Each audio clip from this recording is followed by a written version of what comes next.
The David Pakman Show at davidpakman.com.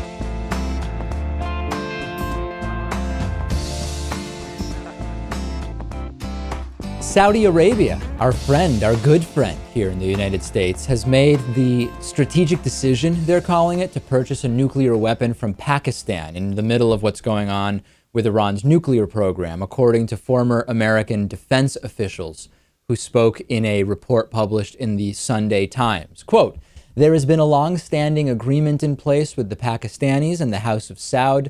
It has now made the strategic decision to move forward. They don't believe, these sources don't believe that any actual weapons have been transferred yet, but this seems to be at odds with what we think of when we hear maybe a claim from North Korea, where when the Saudis say they're going to do something, we can trust that they are going to do something." And this assessment was shared by an American intelligence official who spoke to the Times, saying hundreds of CIA employees are trying to determine if Pakistan has already supplied any form of nuclear technology to Saudi Arabia.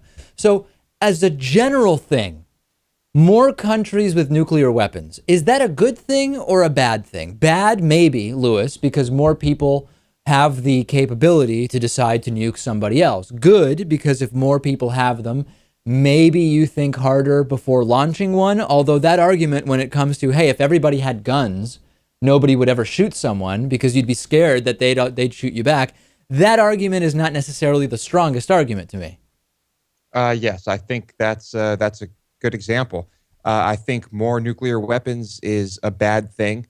I think in some ways it might be easier to launch that nuke than to send hundreds or thousands of troops somewhere, right? Yeah, there's no question of that, although you would hope that there wouldn't be a world leader so belligerent that they wouldn't realize the scope of what they would be unleashing if they were to launch a nuclear weapon. A nuclear proliferation arms race would be bad, period. We know that. And potentially we're now kind of in the atmosphere. We have maybe Saudi Arabia and maybe Iran, depending on what you believe and what timeline you're basing it on. I think most world leaders would not launch a nuke.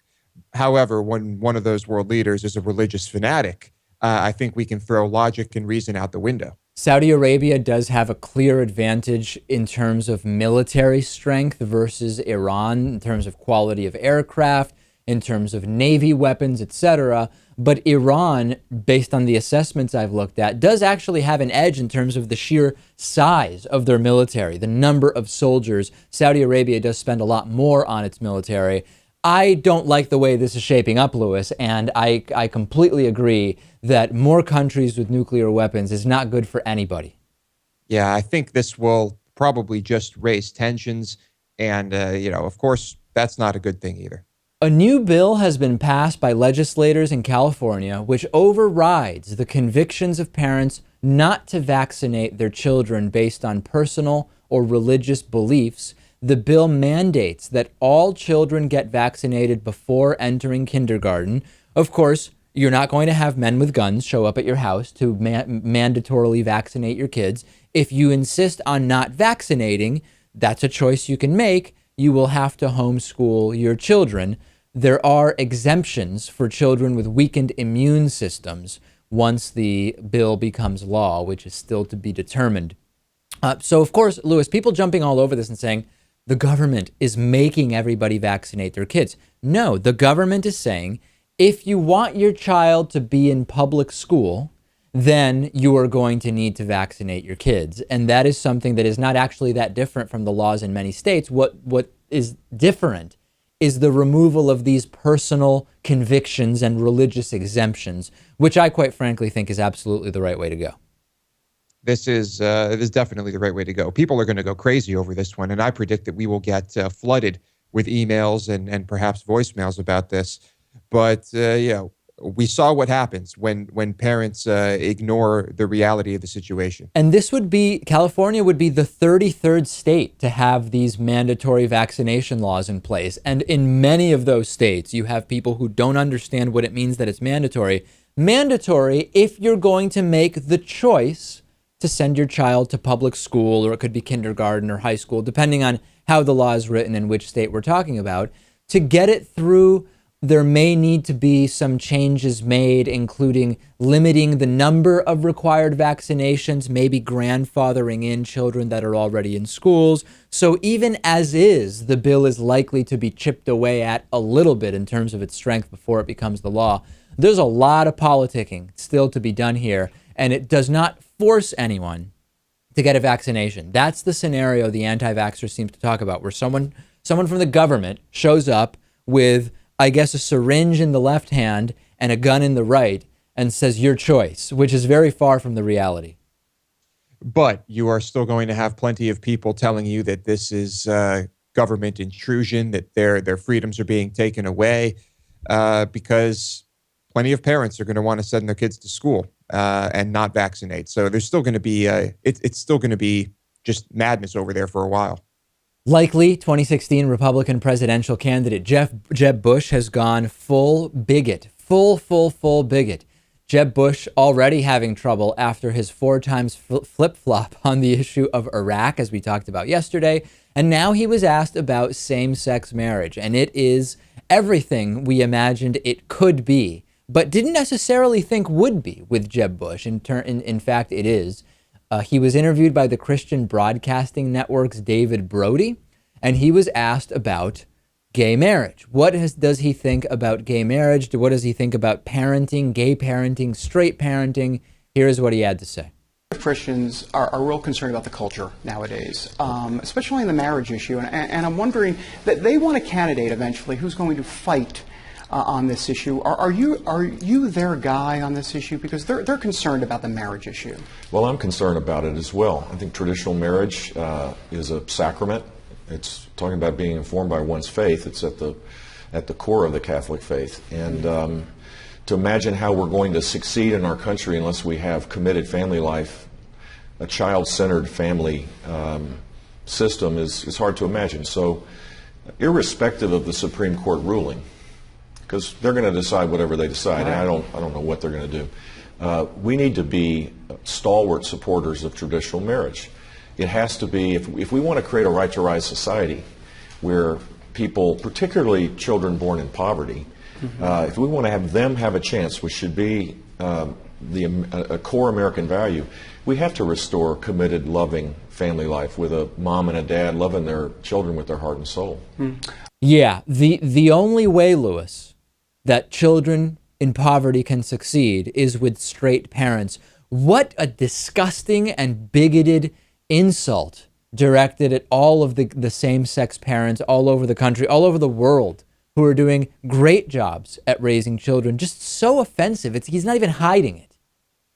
He's not. You know, as we see more interview clips from Jeb, I'm convinced that he is tailoring all of his answers based on who is interviewing him and based on the audience. And this is no exception. And he scaled it up. And later in the same interview, quote from Jeb Bush, "A big country, a tolerant country, ought to be able to figure out the difference between discriminating against someone because of their sexual orientation and not forcing someone to participate in a wedding that they find goes against their moral beliefs."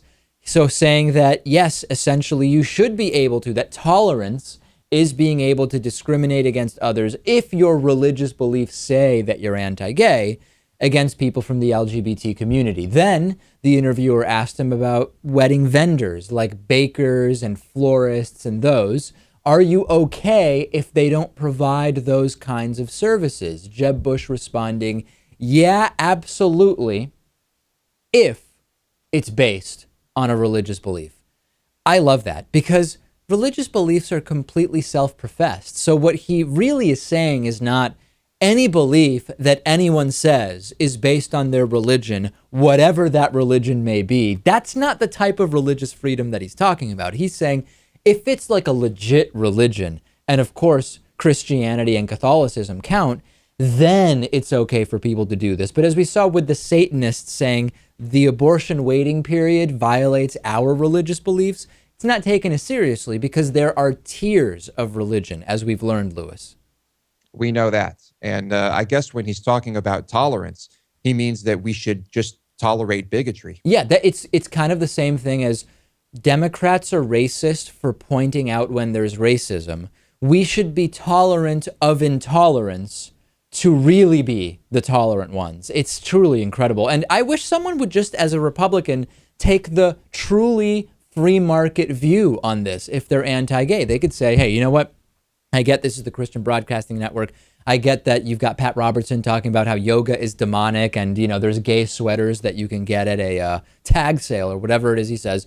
I have religious beliefs and they're against gay marriage. However, two consenting adults should be able to marry each other and no government, federal or state, should get in the way of that. It has no bearing. It has no impact on my marriage or the marriages of straight couples or anybody else. I'm a small government conservative, so I am not going to support state or federal government dictating the specifics of who you can love and who you can be in a relationship with. That's the small government position, Lewis, and we're not hearing it from any of these so-called small government guys. No, not at all. It's only when convenient are they all about small government. Don't worry, though, Lewis. In a few days, Jeb Bush will actually give a different answer, saying he misunderstood the context of the question, just like with Iraq. Yeah, when he's on PBS, he'll give the opposite answer. He'll probably be in favor of it. Also, Jeb Bush's non-campaign is getting weirder and weirder. He made a campaign stop in Arizona a few days ago, and he suggested that health apps on mobile phones and like on his new Apple Watch could potentially replace the Affordable Care Act. He said, quote, I think we should repeal Obamacare if given the opportunity and replace it with a consumer-directed model where people are engaged in making healthier decisions for themselves and where they are given the tools to do so. He then pointed to his Apple Watch, which of course starts at $349 all the way up to $500-something, saying, on this device, in 5 years, will be applications that allow me to manage my health care in ways that 5 years ago were not possible. I don't even know where to start with this. The most interesting response was from Congresswoman Debbie Wasserman Schultz, the DNC chair, who tweeted to Jeb Bush, I had cancer. There's no app for that, which is a really poignant way of explaining that, yeah, if you can get your $300, $400, $500 Apple Watch, and if you can have some fitness apps on there, what is it really going to do for people who do not have access to healthcare for serious medical conditions? What kind of a backwards thought process is in Jeb Bush's mind where people who can't afford healthcare should go out and buy $500 watches?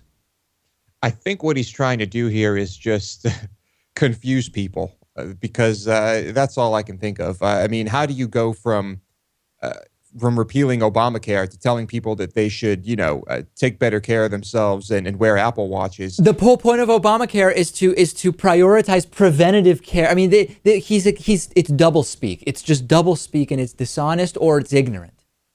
I think it's just dishonest. I think we both agree that he's a pretty smart guy, right?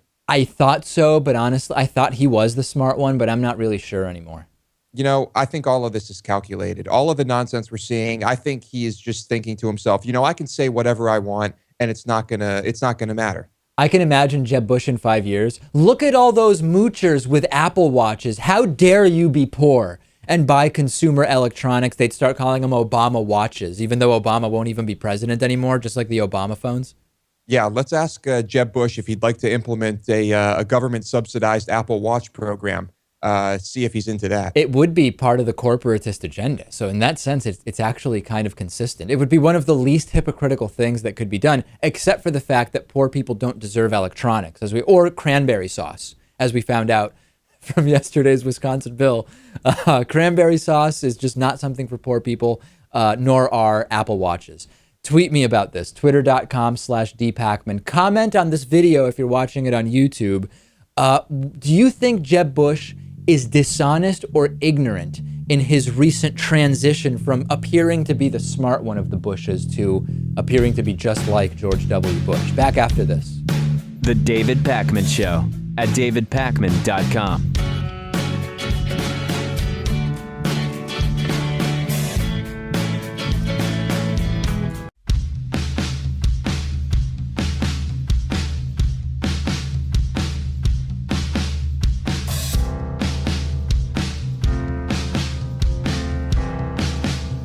Welcome back to the David Pakman Show.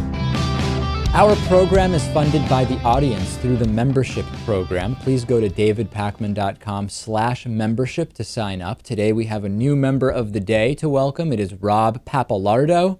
Rob, thank you for being a David Pakman Show member. Rob gets the bonus show, the commercial-free audio feed, the commercial-free video feed, and is invited to tomorrow night's David Pakman Show members-only town hall. We do these about every 3 months.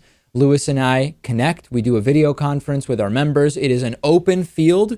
We answer any and all questions, and we have one scheduled tomorrow night. Sign up today. You're still in time to get in on that town hall tomorrow. davidpakman.com/membership is how you sign up. So the Jeb Bush Iraq debacle that we talked about yesterday, where he gave 4 different answers on 4 different shows about knowing what you know now, or not knowing what you know, or knowing what others didn't know they actually knew secretly, whatever the question was. After that, other Republican candidates were logically asked about their positions on Iraq. One of those candidates is Marco Rubio, who struggled, and I'm using that term to be polite, struggled to answer a question from Fox News' Chris Wallace about whether the Iraq invasion had been a mistake. Rubio seemed to completely miss the lessons of Jeb Bush after having to do a full week of damage control. And I'm just going to play it for you. See if you can decipher what the hell is going on here. It's a couple minutes long. Stick with it. It is just fantastic. This brings us back to Iraq and the question of the week, which is, given what we know now, would you have invaded Iraq back in 2003? As we all know, Jeb Bush had a tough time answering that this week. Here's what you've had to say. Was it a mistake to go to war in Iraq? No, I don't believe it was. The world is a better place because Saddam Hussein doesn't run Iraq. After finding out there were no weapons of mass destruction, would you, if you knew that, have been in favor of the Iraqi invasion? Well, not only would I not have been in favor of it, President Bush would not have been in favor of it. And he said so. Senator, isn't that a flip? 6 weeks ago, it made sense to invade Iraq in 2003. Now you say it was a mistake. No, they're 2 different questions. It was not a mistake. The president, based on, this is the way the real world works, the president, based on the information that was provided But she was saying based on the information. No, but look, there's She was saying based on what we know now. Well, based on what we know now, a lot of things. Based on what we know now, I wouldn't have, thought Manny Pacquiao was going to beat in that fight a couple of weeks ago. You were asked the same question, and you said it made sense. No, it was not the same question. The question was whether it was a mistake, and my answer was it's not a mistake. I still say it was not a mistake because the president was presented with intelligence that said Iraq had weapons of mass destruction. It was governed by a man who had committed atrocities in the past with weapons of mass destruction. But what she asked you was it a mistake to go to war with Iraq? It was not a mistake given the fact that what the president knew at the time. No, she didn't say that. She just said, was it a mistake? That's not the same question. The question I was asked is what you know now. Well, based on what we know now, I think everyone agrees. Was it a mistake? Was it a mistake to go to war with Iraq? I'm asking you. Yeah, I understand, but it's not the same question. But that's the question I'm asking you. Was it a mistake to It was not a mistake for the president to decide to go into Iraq because at the time he was told. I'm not asking you that. I'm asking you. In hindsight. Yes. Well, the world is a better place because Saddam Hussein is not there. So was it I a wouldn't mistake characterize it. But I don't understand the question you're asking. I'm asking you, knowing everything, as we sit here in 2015. But that's not the way presidents don't. A president cannot make a decision on what someone might know in the future. But that's what I'm asking you. Was it a mistake? It was not a mistake for the president to go into Iraq based on the information he was provided as president. Today, we know if the president had known that there were no weapons of mass destruction at the time, you still would have had to deal with Saddam Hussein, but the process would have been different. I doubt very seriously that the president would have gotten, for example, congressional approval to move forward with an invasion had they known there were no weapons of mass destruction. That does not mean he made the wrong decision.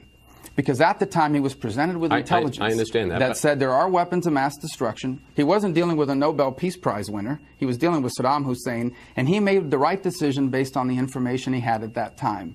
So ultimately, he just couldn't understand the question. How could he not understand the question? I like that answer where he says, I doubt the president would have done it. It reminds me of John Yoo. Remember, Lewis, that attorney where when I think it was John Conyers during a hearing said, if the president wanted to order someone buried alive, would he have the legal authority to do that? And John Yoo said, Congressman, I've met the president, and I can assure you he would never order anyone to be buried alive. Just not an answer. And Marco Rubio not giving an answer. And let's add to that, saying stuff that's not true. Marco Rubio saying the president was presented with intelligence that said Iraq had weapons of mass destruction. That's not the full story, right? He and his administration created a lot of that intelligence, and they pushed a lot of that narrative. We were led to believe that the president had that intelligence, but as Colin Powell has said, he knew he was pushing a very weak narrative based on the intelligence that they had. So Marco Rubio imploding on the premises, claiming he doesn't understand the question, and still not denouncing the failed invasion of Iraq. I love watching this. It's cringeworthy, really, how he is suffering here. Once in a while, Chris Wallace will really stick it to someone, and I'm glad that it's Rubio. I think we're going to see a lot more of this type of thing from Rubio in the future. I'm really excited about it. He really does seem completely incompetent. Oh, I'm fascinated by it. What Jeb Bush has done, it's now opened up this entire thing of Iraq again on the Republican primary side, and it's epic. I just love it. Here's a crazy story. Lewis, we know that religious freedom must be protected even when it involves guns and bars. And that's exactly what one man is now arguing in Montana. It is 59-year-old Montana man Monty Hansen. He was arrested after shooting his bartender over the weekend. What happened? He ordered a red beer, which is beer with tomato juice in it. But the bartender served him beer with clamato, which is tomato and clam juices mixed together. This made the man furious. After the bar closed, Hansen reportedly went to the home of Joe Lewis, the 29-year-old bartender. Hansen said it was against his religious beliefs, he's Jewish, to drink clamato, so he shot Lewis, allegedly. Lewis was hospitalized, but Hansen also shot Lewis's dog in the head. The purebred pit bull died. Purebred pit bull is kind of a weird comment, actually, if you understand what pit bulls are, but that's what the man claims the dog is. Took a bullet to the head that saved Lewis's life. Hansen did get arrested, arraigned on a felony charge of attempted deliberate homicide, misdemeanor count of animal cruelty. Lewis, you've bartended. Have you ever seen anyone be this particular about their alcohol? I have not seen anyone go this crazy in my life, but usually it's not alcohol. Usually it's food. People tend to lose it over food way more frequently than they do about a drink. Well, I read this story and I was completely stunned by it. I mean, I had no idea that there was a single Jewish person in Hamilton, Montana. But along the lines of the religious freedom thing, if you eat something non-kosher accidentally because someone served it to you or whatever, you're not actually culpable in any way according to Jewish law. If you care about that type of thing, which I don't, you're not actually culpable. So it seems that the entire thing has been overblown a little bit, wouldn't you say, Lewis? I think so. So you're telling me that this man did not really have a firm grasp of the teachings of his religion? I'm suggesting that may be the case. Okay. I find that hard to believe, but I guess it's clear. Duke University professor Jerry Hough said over the weekend that he was suspended after he was caught writing in the New York Times comment section online that there was a link between Baltimore riot and strange names that black people have instead of traditional white names. According to WTVD, he responded to a New York Times editorial called "How Racism Doomed Baltimore" by saying that the author is basically wrong, and he said, "The blacks get symbolic recognition in an utterly incompetent mayor who handled this so badly from beginning to end that a resignation would be demanded if she were white. The blacks get awful editorials like this that tell them to feel sorry for themselves." He also noted that the Asians faced discrimination throughout history, but they didn't feel sorry for themselves. They worked doubly hard. And then going on to say, "I am a professor at Duke University. Every Asian student has a very simple old American first name that symbolizes the desire for integration. Virtually every black has a strange new name that symbolizes their lack of desire for integration." Also going on to say that blacks make the problem worse by refusing to date white people. So it's just fascinating because some racists say that they don't want the races mixing. And then now it's a criticism of black people that they supposedly refuse to date whites. In a statement, Duke Vice President for Public Affairs, Michael Schoenfeld, said that Hough's comments were noxious, offensive, and had no place in civil discourse. The name thing is funny to me because if the black community wants to use what they consider to be African American names, right? Names that have become common in modern day America for this community, isn't the white community using European American names, right? I mean, unless your name is Black Bear or Sacagawea, aren't you also, as a white American, using European American names and refusing to take whatever the native names are? It's just such a weird criticism. Yeah, I think people lose sight of what native means here. And, I don't see it as an issue of integration. I think that's kind of silly. I mean, is he suggesting that that they're trying to separate? I mean, how is there a de-integration? What's going on? Well, it's basically laziness and lack of taking the right names and dating white people is responsible for whatever trials and tribulations come to be for the African American community. More or less, I think that's the point he's trying to make.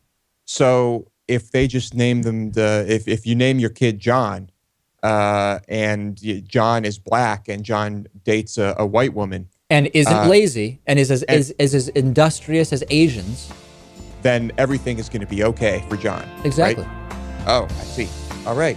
Well, I don't imagine that this that this professor will be at Duke much longer. Lee Goodman says we should repeal the Second Amendment. Next.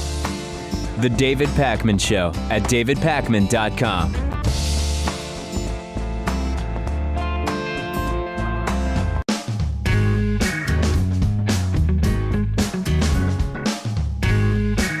Welcome back to the David Pakman Show. Lee Goodman is an attorney and activist working to reduce gun violence. He's written a book calling for a repeal of the Second Amendment. The book is called Too Many Rights and Too Many Guns, Repealing the Second Amendment to Make America Safer and More Free. I think the most interesting angle to take will be that of the sort of legal case to be made for the repeal of the Second Amendment. Morally, I don't know that we're really going to get too far with people since there's so much subjectivity there. Let's hear from you a little bit about what is the legal case to be made for repealing the Second Amendment. The legal case is that the Constitution has provided, since it was first enacted, that it can be amended. It has been amended 27 times. Every generation has amended the Constitution, and since 1951, we've amended it 6 times. So the legal case is simply, it's a provision in the Constitution that it can be amended.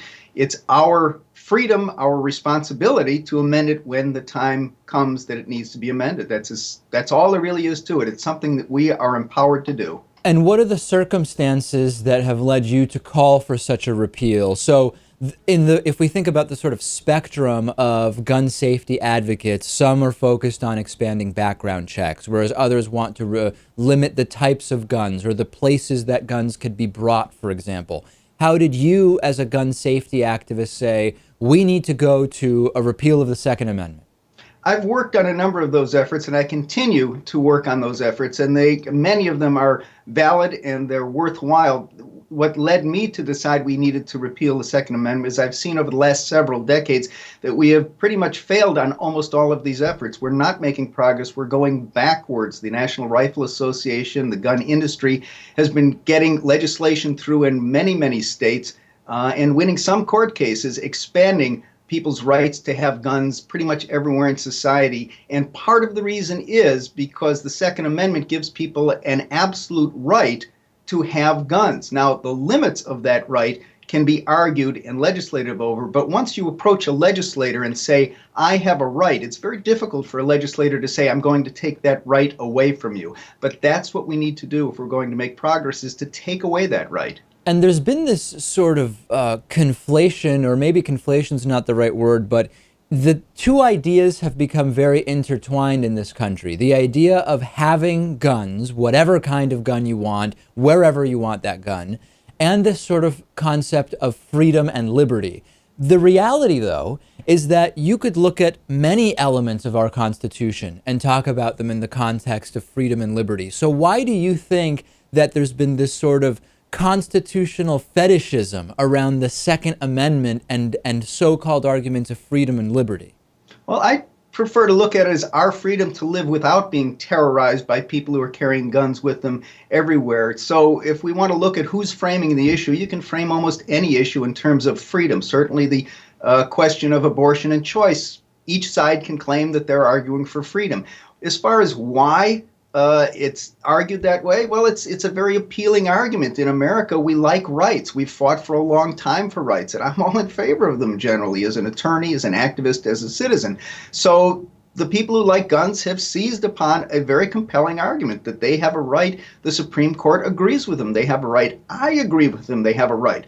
That's why we need to take away that right. And when you talk about taking away the right, we're having here a conversation where we are using language that may appear to some as so-called gun-grabbing liberal language. But if we look around the world, actually, just because you don't have a right in the Constitution to whatever firearms you want, doesn't mean that it's illegal to have guns. We're actually talking about two different things here. If we eliminate the Second Amendment, it doesn't change a thing. You still have the same laws on the books. All it does is give states, municipalities, and the federal government the ability to limit gun ownership, use, etc., or they can leave it the way it is, or they could actually expand it. So the Second Amendment, taking it away does not, you're right, it doesn't change a thing. It just gives more, if we want to talk again about freedom, more freedom to the people to legislate the way that we want to legislate. And you've debated a lot of people on this issue, and something that seems to come up often is, well, Lee, what you're misunderstanding, or maybe you're disregarding, or maybe you just don't care about, is that if everybody had guns, right, why would there be violent crime? Because the potential criminal would say, wait a second, everybody here has a gun or is likely to have a gun. I don't want to mess with any of these people. It's a very common refrain from groups like the NRA and others. Talk about that a little bit. Well, first of all, most shooting deaths in this country are not the results of crimes, they're suicides. So that argument is totally irrelevant to the majority of shooting deaths in this country.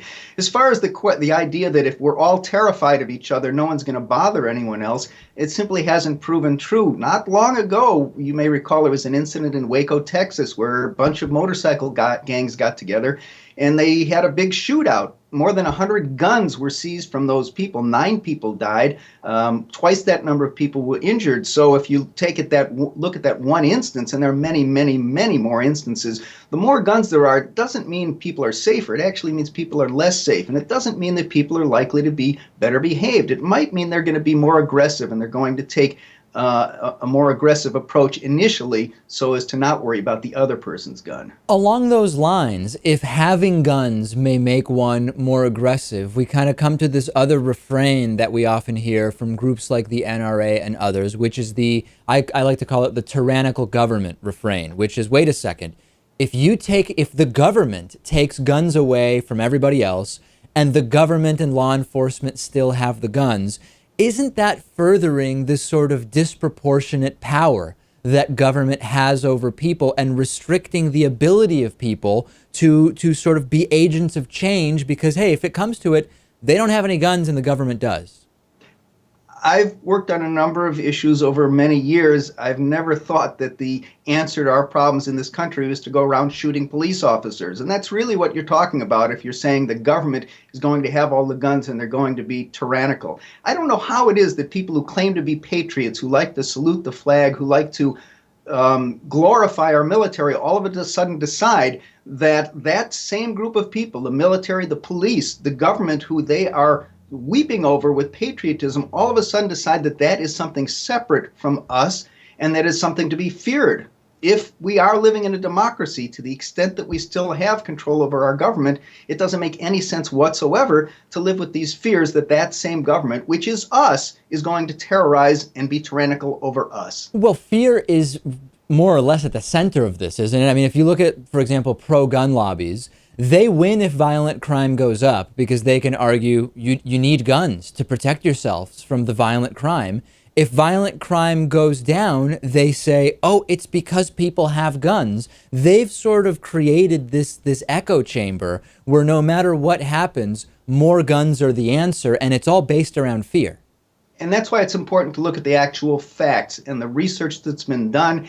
And the research shows us that neither of those arguments really works out. The only thing we know for sure, without any question, is the more guns there are, the more people are going to get shot. It makes sense and it's borne out in truth. The rest of it, like you say, is just rhetoric. People can argue whatever they want. If you lose sight of the facts, you can argue all you want. If you look at the facts, guns are dangerous. That's what they're for. That's what they're made for. They have no other purpose other than to shoot and wound or kill. Yeah, whenever I hear an argument saying, hey, cars kill people too, why don't we ban cars? It strikes me as so intellectually empty, because the cars have another purpose. They have numerous other purposes. And whenever I hear those comparisons, they seem to be very lacking a lot of logic, yet they are still used quite often.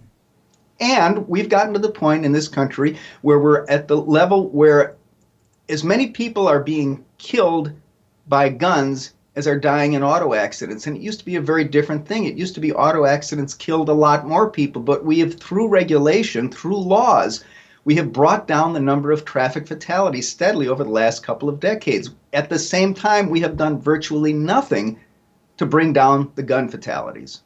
We've been speaking with attorney Lee Goodman. The book is very compelling. It is called Too Many Rights and Too Many Guns, Repealing the Second Amendment to Make America Safer and More Free. Certainly going to be some interesting responses, I am sure, as you're used to as well. Lee Goodman, thank you so much for being on. Thank you, David. The David Pakman Show at davidpakman.com.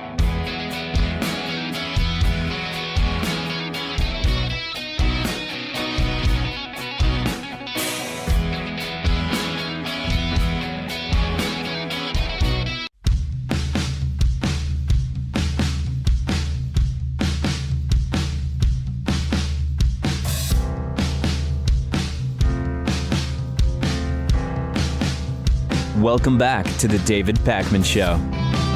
You might remember the situation involving Bill O'Reilly, Fox News' Bill O'Reilly, and Andrea Macris from a while back. It's called the Loofah Falafel incident. It involved an out-of-court sexual harassment settlement where Bill O'Reilly reportedly paid around $6 million. I don't know that it's been ever formally disclosed, though. The latest is that Bill O'Reilly's ex-wife is accusing him, or did accuse him in court documents, of physically assaulting her in front of their daughter. A source says that Maureen McPhilmy, who was recently awarded custody of the couple's 2 children, testified in New York family court that O'Reilly attacked her at their Manhasset home. The source said that a forensic examiner testified that O'Reilly's 16-year-old daughter claimed to see her father drag the mother down the stairs by the neck, unaware that their daughter was watching. It's not clear exactly when this took place, presumably before the couple separated in 2010. You'll remember that Bill O'Reilly's ex-wife started dating a Nassau County police detective after the separation, and it was reported that Bill O'Reilly started calling in favors and trying to get the guy harassed after raising some money for the police department he worked for. Seems like a hell of a guy, right? Also tried reportedly to have his former wife excommunicated from the Roman Catholic Church. O'Reilly denied the allegations in a brief statement saying, quote, "All allegations against me in these circumstances are 100% false. I'm going to respect the court-mandated confidentiality put in place to protect my children and will not comment any further." That kind of is a comment to say that the claims are false. Everyone is innocent until proven guilty, right, Lewis? All we know is that Bill O'Reilly's ex-wife claims he beat her, that their daughter said she saw him drag her mom down the stairs by the neck, that Bill O'Reilly denies it, and that a judge, after hearing all of these claims, has granted custody of the children to Bill O'Reilly's ex-wife. That's all we know. Yeah, were there? I don't know. Were there pictures too of the bruises, or I don't know. But you're right. We can't know 100% that Bill did this. Maybe it's some type of vindictive cash grab by the family. But you know what? I'm not a big fan of Bill. And if I had to guess, I'd say that, he probably did it. Well, regardless of whether we're fans or not, and we're not convicting him, we're not suggesting he should be tried with criminal charges. All we're saying is, based on his history of sexual harassment and of bullying and of coercion and getting people fired or threats, all this stuff. If a judge has heard everything and everything is exactly in line with other allegations about Bill O'Reilly that have led to settlements, and then the judge says, okay, yeah, the kids are going to be going with the mom here, we have to assume that this is a guy who is, at minimum, let's just not even go further than we need to, a very angry, angry guy. We know he's an angry guy, and we also know that he's a liar, as we've talked about, in the past. Well, bad publicity seems to work well for him because, as Lewis says, he got caught making up 4 or 5 stories, not a single hiccup. Ratings went up. Maybe this will help his ratings as well. It's really sad if it does, but maybe you're right. We've talked about child obesity in the U.S., and there are many huge important factors when we talk about child obesity. Diet, lack of exercise, a sedentary lifestyle, elements from parenting, etc.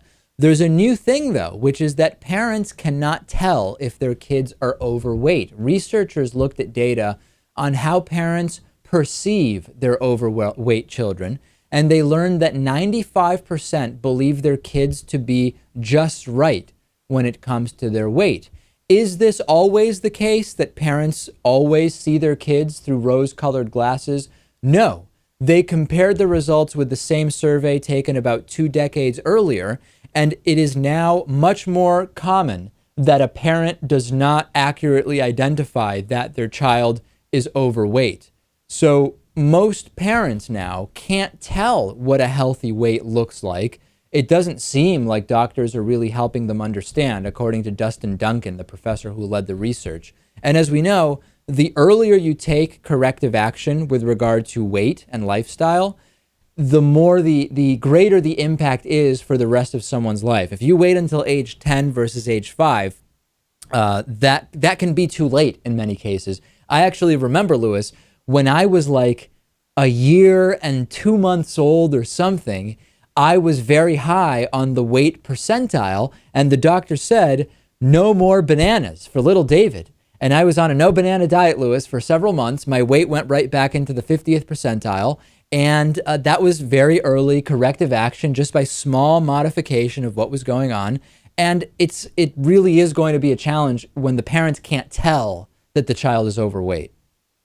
Yeah, I think this is a battle that we need to fight on many fronts. Why are doctors not telling their parents? Are doctors afraid to offend parents? Are they, do they not see this as a big issue? Are the doctors thinking the children will grow out of this? I don't know. Maybe they say, part of it could be in certain parts of the country, the standards for what is kind of normal are different, right? Obesity rates vary drastically in different parts of this country. That could be a factor. So maybe even the doctors are not seeing completely clearly, as the study suggests. But it also may be that the doctors say, so your child is in the 85th percentile with regard to weight, and so it would be good to try to move them in the direction of the 50th percentile. And maybe not everybody understands exactly what that means. I don't know. The question about the doctors is a really good one.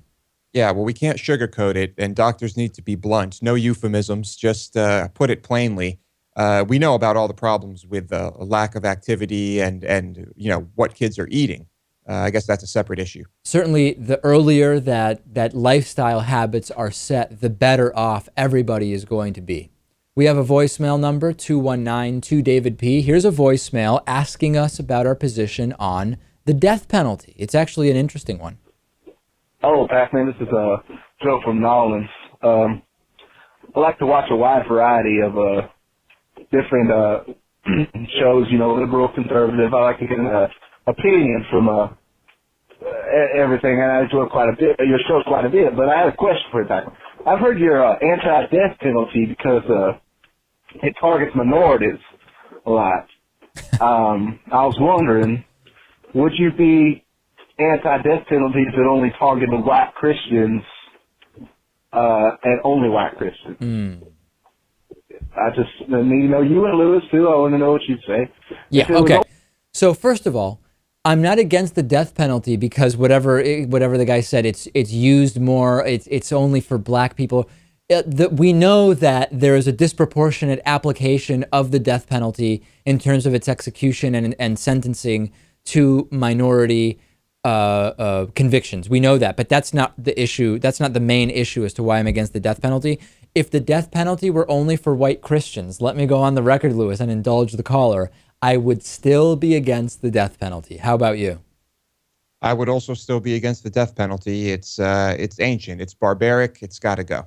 What a question. If it were only for white Christians, then would we want it? On the bonus show today, 2 base jumpers die at Yosemite, the Texas biker gang shootout, and accessing airplane flight controls through the in-flight entertainment system. This is kind of a follow-up story to something we talked about on the regular show. All of that and more. Sign up for the bonus show on our website, davidpakman.com/membership. We're talking about pennies a day, which when added together really help to support the program. Please consider becoming a member today.